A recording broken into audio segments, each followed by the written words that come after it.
A partir de este momento comienza la sección editorial de Platica con Ángel. Quiero hacer una aclaración en relación con el editorial de ayer. Déjenme recordarles el nombre. Dice: ¿les parece que hablemos de eso que nos asusta, la verdad? Y yo quise tratar esa relación que está marcada por la mentira, por el engaño, por las promesas incumplidas, incumplibles incluso, entre el político, sea funcionario, sea candidato, dirigente partidario, etcétera, y los ciudadanos. Y los ciudadanos se contentan con eso. Aquella canción del Chamaco Domínguez, aquel bolero que hizo éxito el Pirulí, se llama Miénteme esa canción, la puede usted escuchar, y que dice esencialmente: miénteme más que me hace tu maldad feliz. Voy viviendo ya de tus mentiras. No puedo poner esa canción porque por los derechos de autor entraría yo en un problema jurídico. Entonces, para evitar eso, les pido entren a YouTube y pongan ustedes Miénteme con el Pirulí.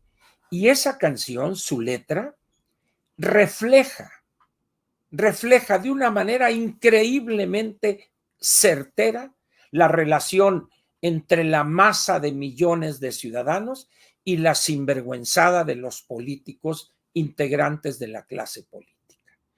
Entonces, aquella fue la primera parte. Hoy concluyo con un tema relacionado con aquel, ¿ah? Y que espero que no moleste a quienes en este momento me escuchan y en los siguientes 30 minutos. Este es el editorial de Platica con Ángel correspondiente al martes 20 de agosto del año 2024. El título es el siguiente: ¿por qué afirmo que el siguiente gobierno, por supuesto, será peor que el actual? Miren, en la vieja forma de hacer política, allá desde los años quizá 40, todavía al término del gobierno del presidente Peña Nieto, era una regla no escrita que el presidente, de acuerdo con la anticientífica, el presidente entranto, ¿ah? Porque entrante es la acción, es el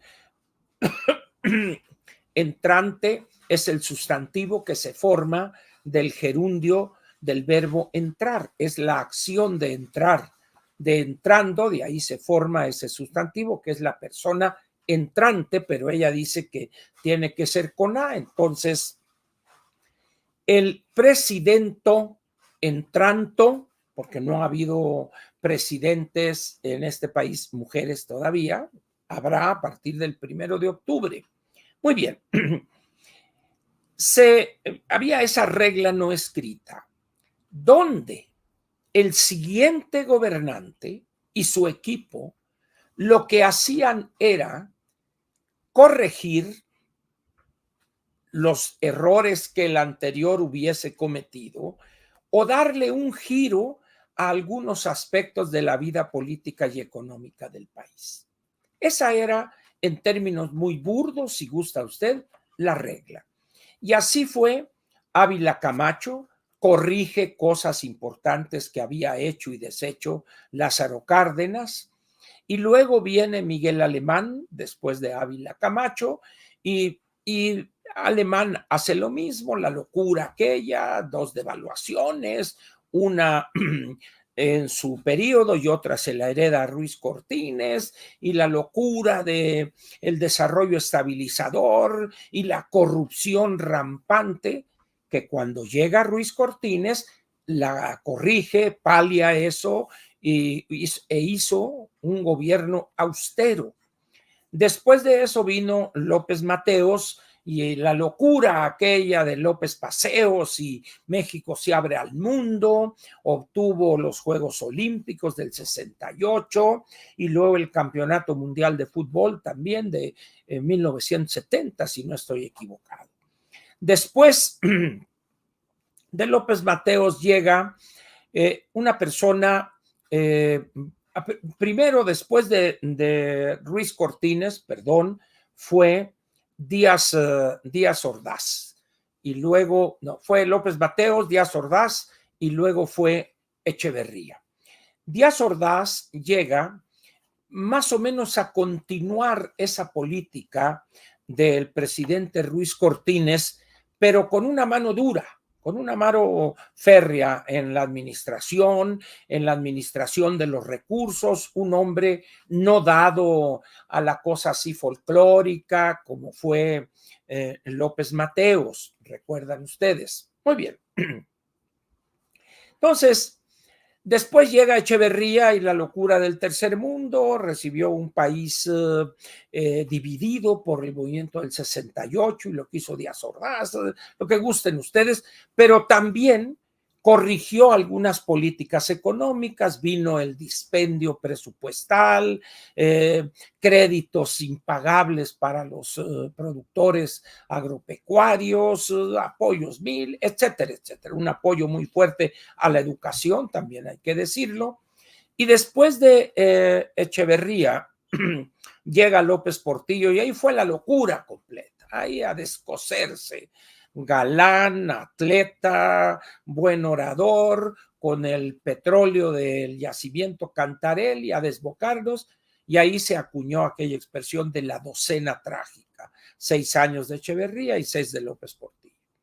Dejó el país en condiciones desastrosas, con una deuda externa que le pasó a Miguel de la Madrid de 78,000, 80,000 millones de dólares, que ató al presidente Miguel de la Madrid de tal manera que tuvo que ir capeando el temporal, pero fue un gobierno, un gobernante austero, tranquilo, sin excesos, y eso dio paso ante la caída, ante las ruinas del modelo viejo de sustitución de importaciones, etcétera.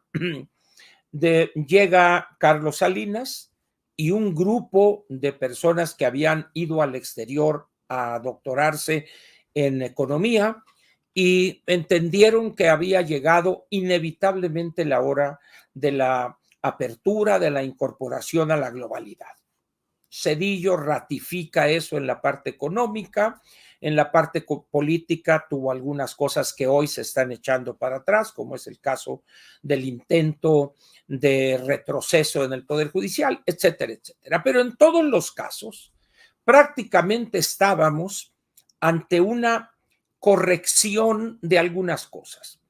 Eso se rompe cuando de Miguel de la Madrid se pasa a Salinas y se fortalecen las políticas liberales, las políticas de economía abierta, incorporados a la globalidad. Con Zedillo se fortalece eso y se continúa en la misma línea. Lo mismo sucede con el presidente Fox y el presidente Calderón y el presidente Peña Nieto. Esos 30 años, de 1988 al año 2018, es quizá el período de la posguerra en el cual nuestro país sentó las bases para un crecimiento moderno, abierto, economía de mercado, libertad económica y política también en esos 30 años, pero llega este destructor del bulto, el presidente López Obrador, y a destruir todo. Y ahí está el punto fino que quiero tratar con usted hoy. Lo que le dije es el contexto, los antecedentes. ¿Y qué hace López Obrador?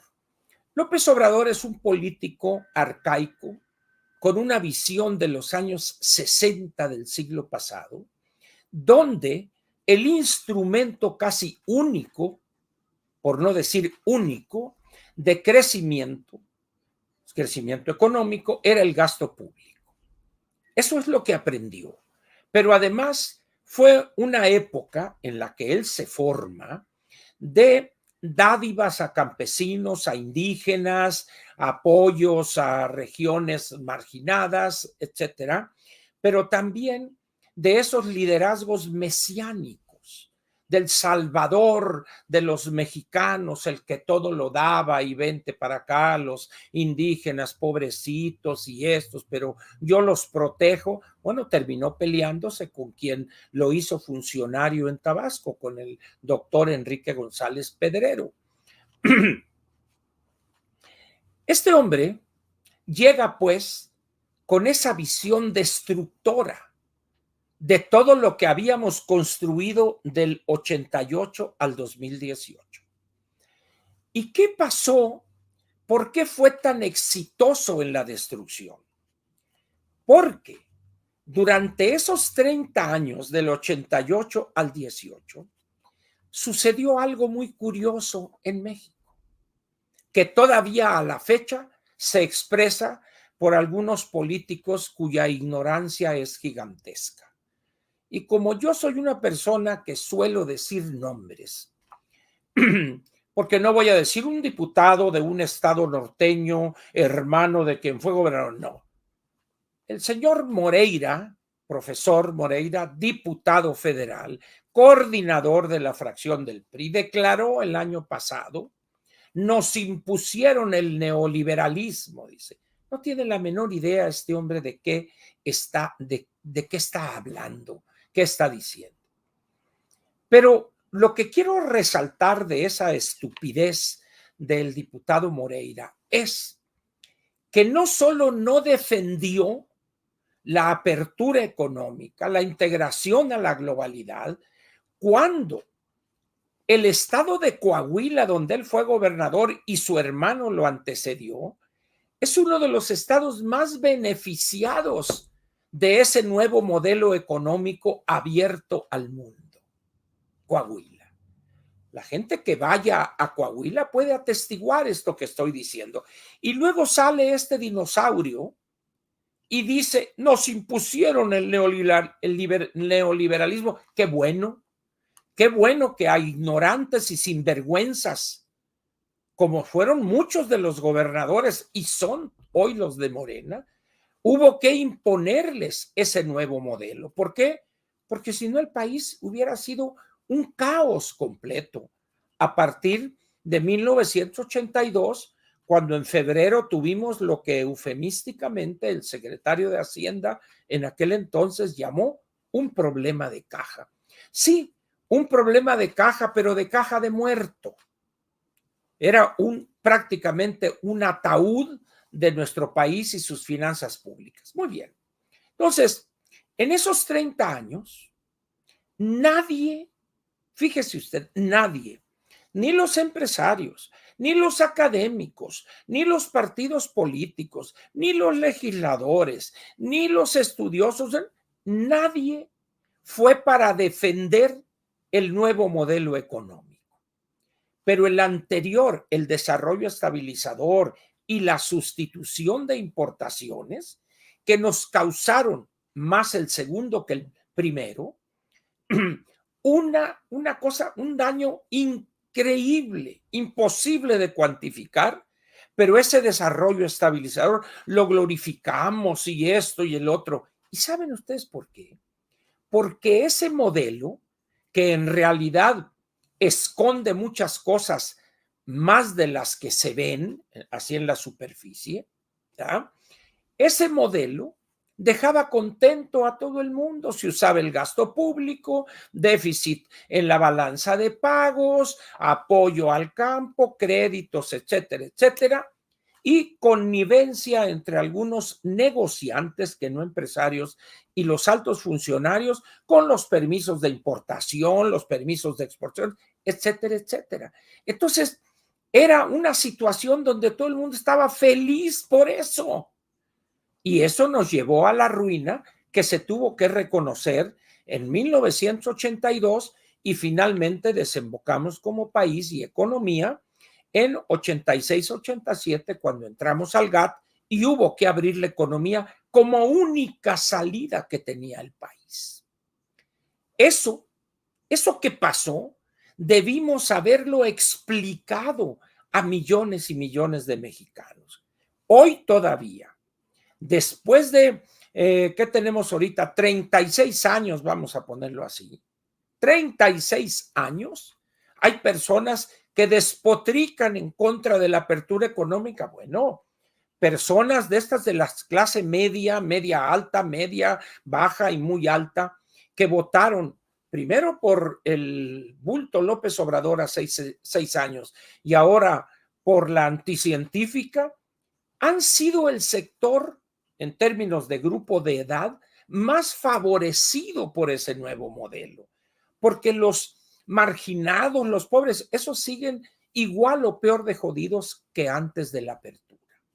Pero esa clase media que en la lista nominal de electores representan casi 50 millones, 47 millones y cachito, es la generación con mayor número de años de educación formal, los que se han beneficiado de programas de posgrado, que han ido becados al extranjero, que han podido tener acceso a bienes importados en buenas condiciones, etcétera, etcétera. Pues esos, no obstante haber probado y disfrutado las mieles de una economía abierta incorporada a la globalidad, son los críticos, pero ellos, su viajecito a Las Vegas el 15 de septiembre, a Nueva York o a Houston el fin de año o a Europa, etcétera. Pero eso sí, no, es que el neoliberalismo ha golpeado al país. Pues no te golpeó muy duro, porque pues por lo que veo tu empresa ha crecido. Antes ibas una vez a Europa al año, ahora vas 4 o 5. Es decir, nadie se tomó la molestia, ni los partidos, ni el gobierno, ni el Estado, de explicar masivamente a los mexicanos por qué habíamos tenido que cambiar de modelo económico. En consecuencia, López sí lo hizo, esta mafia del poder, vendieron los recursos y toda la bola de estupideces y mentiras que ha dicho desde hace prácticamente ya 31, 32 años. En esas condiciones, pues, ¿cómo estamos ahorita? López Obrador gobernó con personas con esa mentalidad, ignorantes de los grandes cambios que se han registrado en el mundo, ignorantes del nuevo papel que el sector privado juega y debe jugar en una economía abierta. Todos esos que rodean a López Obrador cojean del mismo pie. Algunos se dan cuenta de que eso está mal, pero son cobardes, son serviles, indignos, no se atreven a decirle, como decía ayer. ¿Por qué no le reclaman al presidente? ¿Qué tenemos ahorita? El caso típico de aquellos años que les mencioné, cuando el nuevo presidente, o presidente, de acuerdo a lo que dice la anticientífica, corregía o intentaba dar marcha atrás con las cosas que el anterior, y en este caso los 5 anteriores a él, que fueron Miguel de la Madrid, Carlos Salinas, específicamente más desde Salinas, Cedillo, Fox, Calderón y Peña Nieto, a destruir todo eso. Pero resulta que esos gobiernos neoliberales le dejaron una economía con un crecimiento promedio sostenido del 2.2, 2.3% en esos 30 años, que creábamos alrededor de 600, 700 mil empleos formales al año, que teníamos una presencia de un sector de negociantes y unos pocos empresarios con presencia internacional, empresas mexicanas en América del Sur, en Centroamérica, en Estados Unidos, en Europa, en Asia, etcétera. Producto de esa apertura económica. Tenemos además una oferta de bienes y servicios jamás vista antes de 1988. En esas condiciones, pues, ¿qué es lo que sucede? Que el mexicano es acomodaticio, Es sinvergüenza por naturaleza. Aprovecha las bondades de eso, pero las critica. Con un teléfono celular última generación, iPhone 15 o 18, no sé qué número, de 30 a 35 mil pesos. No, es que esta apertura económica nos ha matado. Permíteme, voy a hablar. Sí, dime, ¿cómo no? Sí, mándame todo el documento aquí a mi teléfono. Sí, aquí lo recibo en el WhatsApp. Aquí lo recibo yo, no te preocupes, y luego yo te doy las observaciones. Ahora sí, dime, ¿qué me decías? Es que estos teléfonos, hombre, ya ves, sí, veo que traes un teléfono muy chafa. ¿Qué pasó? Dice, es el último que ha salido, es el más reciente. Pero eso sí, hablan en contra del neoliberalismo, dicen ellos. Entonces estamos hoy en una situación muy curiosa. Si estuviéramos como en aquellos años previos a la apertura, cuando el nuevo gobernante corregía las estupideces del anterior, pues dice uno, bueno, tenemos la esperanza de que con la anticientífica, pues esto va a cambiar, va a corregir esto y esto. No, sino que estamos ante el agravamiento de la destrucción de este gobierno. Ya lo dijo el segundo piso de la 4T, etcétera, etcétera, y seguiremos acá, y los programas sociales, y para acá y para acá. Pero dice uno, a ver, señora anticientífica, ¿con qué dinero va a hacer usted todo eso? Es que la corrupción, no me venga con cosas. Esta gente confunde el amor con las ganas de ir al baño. Miren, es que recuperamos 500 mil millones de pesos de la corrupción y con eso pagamos no sé qué cosas. Muy bien. Vamos a dibujar muy burdamente cómo funciona la corrupción. Vamos a suponer que usted es subsecretario o secretario y yo soy su compadre. Compadre, ya la hicimos. La revolución le hizo a usted justicia y a mí con usted. Sí, compadre. Mire, ahora sí, nomás que hay que hablar con Amílcar y con el Andy. Esos son los buenos, pero ya hablé con ellos, yo los ayudé en la campaña, etcétera. No se preocupe. Entonces, perdón, correcto.